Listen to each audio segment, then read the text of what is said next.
Happy New Year. I was thinking as we transition into 2024, you know, I've seen that the struggle has not gone away. It's still here, but our God is faithful. And I was meditating on the story of Peter. Peter was a professional, a fisherman. He had been fishing for years. He lived his life on fishing. He fished in the same lake for a long time. But one day, brothers and sisters, as we go to Luke 5, 1 to 10, Peter was there. You see, verse 1 to 3, the story began with Peter facing a challenge. Despise his expertise, he found himself empty-handed after a night of a hard work. It was a situation many of us can relate to, where our efforts seem to fall short and success become elusive.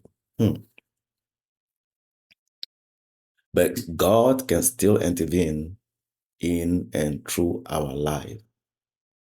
So we see when you see Luke 5, verse 4 to 7, we see in the middle of Peter's frustration, the Lord Jesus Christ arrived on the scene.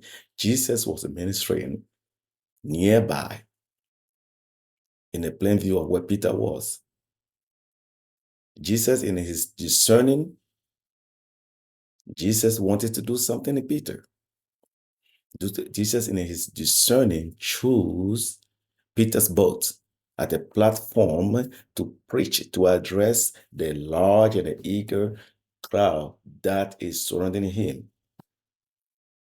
Because technicians said that when you in the water, when you remove yourself a little bit from the crowd, you can project your voice. But so Jesus asked Peter to use his boat. This moment was a divine intervention. Sometimes when God wants to use us, is not trying to punish us. God actually wants us to be a part of what He is doing. God wants to bring blessing into our life. This is a reminder, you know, that even in our struggle, God has a purpose for our life. Peter willingly allowed Jesus to use what he has, his boat,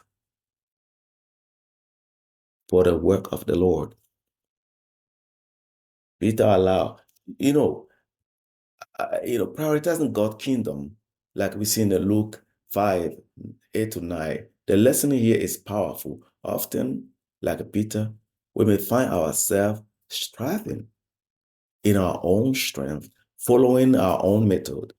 But as a believers, it's crucial to prioritize God's kingdom. Jesus did not ask Peter to do something extraordinary. Jesus does not ask Peter to give something that he does not have. Matter of fact, Jesus asked him to allow him to be a part of what he's doing. So he requested the use of what Peter has, his boat. What do you have to offer the Lord today? What do you have to allow God to use to bring hope to the dying world? There's so much going on. It can be your profession. It can be your time. It could be your talent. When we give to God, we become God's instruments for the manifesting of His love in the life of others. So what do you have? What do I have? Jesus did not ask Peter, go and preach to the people. He said, let me use your boat. He only using what Peter had to do his own work. He is God. Now, obedience and miracle result. As we see how this play out, as soon as Jesus Christ finished using the boat to preach to the people, he commanded Peter to pull into the deep. Peter did it, and he asked Peter to cast the net again. Peter doubted a little bit because he'd been doing this all night, nothing happened. And normally fishing happened better in the night. It's on the daytime. But Jesus said, do it. Peter obeyed and cast the net again. And then we see a miracle happen. What Peter had been doing all night through struggle, to frustration. But as he availed his what he has dear, because fishing was his life. Fishing was his life. It's everything. That's the way he fed his family. That way he survived. So when he allowed God to use that, it's a miracle. That miracle happened. Jesus told him to cast the net again. You see, when we allow God to have priority in our life, this where things become serious. When we allow God to have priority in our life, sometimes it's still like a waste of time. But God is wise. God is faithful. And as we enter this new year, we must allow God to have priority in our life. There's so much going on around us that God want to work through us. He wants us to be a vessel He can work through to bring wholeness, to bring restoration, to bring transformation to our communities. As we allow God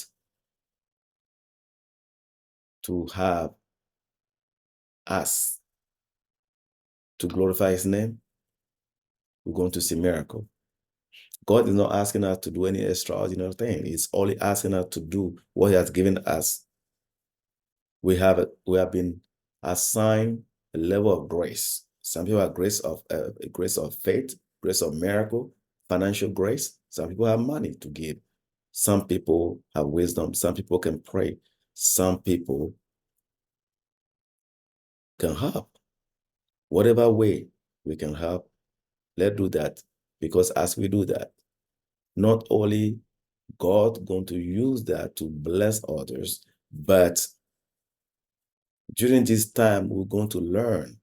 Because Peter willingly allowed Jesus to sit in the boat. Peter experienced what Jesus was doing to preach to people. But at the end, when Jesus said, pull into the deep, he willingly obeyed, because the first obedience was to allow Jesus to sit in the boat. And the second obedience is to pull in the deep. And the third obedience is throw the net. You see? So as we see the progression of his obedience. And what happened? Peter caught so much fish in that morning that he never catch before.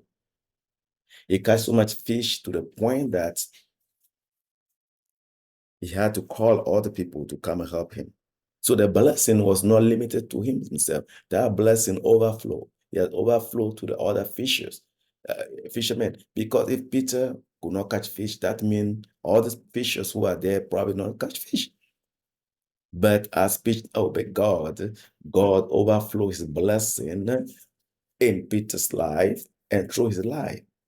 And he had to call other people to come and help. He create job, he create abundance for people there, and they see a miracle. And after that, God actually told Peter, Jesus told Peter, now I want you to be fisher of men. You know what I'm saying? So as we enter this new year, what struggle have been going through, what thing he been trying to do and he will not work, lay down to Jesus, allow Jesus to use it. Allow Jesus to, open up. Let whatever you have, let it at the feet of God. So He will bring restoration. He will bring transformation. He will bring blessing. So as we meditate on Luke 5 today, let's remember that whatever we have, we must lay it down for God to use. And whatever we lay at the feet of God is not a wasted time. May God bless you today. May God encourage you. And let's continue to honor God through our life and through whatever we do. God bless you.